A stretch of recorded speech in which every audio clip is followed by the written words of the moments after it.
Hello everyone. Today talk about type 1 diabetic mellitus. Let's start it. First हम देखेंगे इसमें definition, causes, treatment, insulin supplement, complication, symptom and test. पहले तो हम देखते हैं how to work insulin. Insulin का बस एक ही काम होता है, जो बॉडी में ग्लूकोज बन रहा है उसको सेल के अंदर ट्रांसफ़र करने का, और ग्लाइकोजन का एक ही काम होता है ग्लूकोज का लेवल को बॉडी में बढ़ाना, या फैट को मेटाबोलाइज करके बनाए या बॉडी के मसल को मेटाबोलाइज करके बनाए। यही तो हम देखते हैं जब डायबिटीज़ पेशेंट होता है उसका बॉडी वेट बहुत ही कम हो जाता है। बस यही रीज़न होता है कि ग्लाइकोजन बॉडी के मसल को डैमेज करके ग्लूकोज को लेवल को बढ़ा रहा है। अब हम देखते हैं डिफिनीसन क्या है। इसमें यही होता है कि जो इंसुलिन प्रोडक्शन करने वाला बीटा सेल होता है वही डैमेज हो जाता है। कितना डैमेज हो जाता है? 80% डैमेज हो जाता है। उसके वजह से क्लिनिकल फीचर अपीयर होने लगता है। ठीक है, यहाँ पे एक बीटा सेल का स्ट्रक्चर है, पहले इसको समझ लेते हैं, फिर डिफिनीसन हम आगे बढ़ेंगे।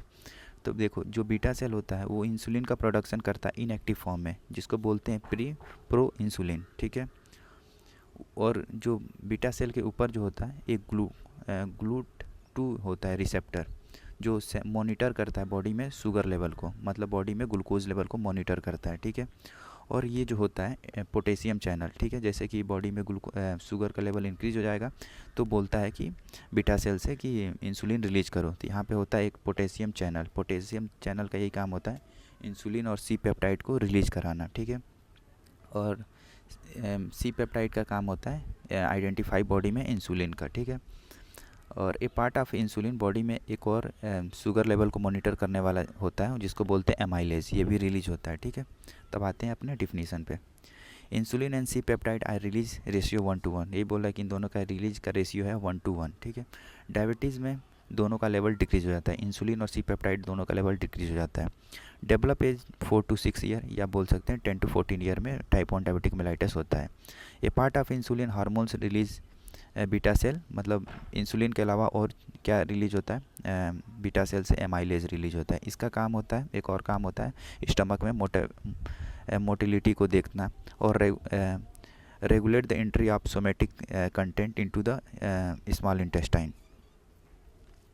अब देखते हैं कॉजेज़ में ऑटो इम्यूनिटी, मतलब बॉडी के खुद के सेल ही बीटा सेल को डैमेज कर रहा है। मोस्ट कॉमन कॉज क्या हो सकता है? HLA, DQ2, DR3, DR4 gene are involve. इनका एंटीबॉडी रिलीज होता है जिसके वजह से बीटा सेल का डिग्रेडेशन होता है या डिस्ट्रक्शन होता है। ठीक है, वायरल कॉजेज़ में हम देख सकते हैं मम्स और रूबेला। और इसका ट्रीटमेंट में हम क्या देख सकते हैं? ट्रीटमेंट में कार्बोहाइड्रेट काउंटिंग, मतलब जितना भी कार्बोहाइड्रेट ले रहे हैं तो कितना बॉडी में ग्लूकोज का लेवल इंक्रीज हो रहा है उसके प्रोपोर्शनेट में हम इंसुलिन लेंगे। उसके बाद से इंसुलिन सप्लीमेंट हम कैसे देंगे? एक लॉन्ग एक्टिंग इंसुलिन होता है जिसको बोलते हैं डेग्लूडेक होता है। ठीक है, जिसका एक्ट होता है, मतलब काम करता है 42 आवर में। ये इसका रूट ऑफ एडमिनिस्ट्रेशन होता है सबक्यूटेनियस, और साइट ऑफ इंजेक्शन होता है एंटीरियर एब्डोमिनल वॉल में। इसको देना होता है 2 सेंटीमीटर के रेंज में अम्बिलिकस के। ठीक है, आर्म में दे सकते हैं, एंटीरियर एस्पेक्ट ऑफ थाई में दे सकते हैं, बटक्स में दे सकते हैं। Never give insulin dorsum of hand. ठीक है, अब कहाँ कहाँ इसको इंसुलिन सप्लीमेंट दे सकते हैं? टाइप 1 में दे सकते हैं, टाइप 2 में दे सकते हैं, डायबिटिक विथ प्रेगनेंसी में दे सकते हैं, diabetic with and organ damage. ठीक है, ये सारी चीज़ों में हम दे सकते हैं इंसुलिन सप्लीमेंट। और कैसे कैसे देते हैं इंसुलिन को, कैसे कैसे डिलीवर करते हैं? इंसुलिन पंप के थ्रू दे सकते हैं, ये बेस्ट मेथड होता है। इसमें मिमिक आर्टिफिशियल पेनक्रियाज। ठीक है, एक होता है छोटा सा आर्टिफिशियल पेनक्रियाज, बाहर की तरफ लगा देते हैं, जो इंसुलिन को रिलीज करता रहता है कंटिन्यूअस सबक्यूटेनियस में। ठीक है, वही बोलता है continuous subcutaneous insulin infusion continuously release basal insulin into the body, it is very expensive. ठीक है, इंसुलिन पंप के बारे में हो गया। अब देखते हैं इंसुलिन पेन, जो बहुत ही पतला सा होता है पेन, जिसका गज होता है 31 गज का होता है। इसको देने टाइम इससे पेनलेस होता है, ब्लडलेस डिलीवरी इंसुलिन होता है। और तीसरा हो जाएगा inhaled insulin multiple dose.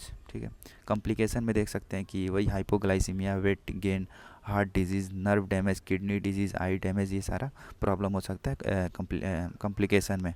Symptom में देख सकते हैं कि इसका वेट लॉस होने लगता है, बार बार पेशाब हो जाता है बेड पे, ठीक है, बेड वेटिंग, फीलिंग थर्स्टी, बार बार उसको प्यास लगता है, गला सूख जाता है, कीटोन बॉडी उसके अंदर दिखाई देने लगता है, जिसके वजह से स्टमक में पेन, वोमिटिंग, फ्रूटी स्मेल होने लगता है, यूरिन। इसको टेस्ट कराने के लिए हमको फास्टिंग ब्लड ग्लूकोज टेस्ट कराना होता है, पोस्ट प्रेंडियल ग्लूकोज टेस्ट कराना होता है, HbA1c का टेस्ट कराना होता है, सी पेप्टाइड का टेस्ट कराना होता है, एंटीबॉडी का टेस्ट कराना होता है। ये हो गया अपना टाइप 1 डायबिटिक मेलाइटिस, ये हो गया कंप्लीट। नेक्स्ट वीडियो हम देखेंगे टाइप 2 डायबिटिक मेलाइटिस।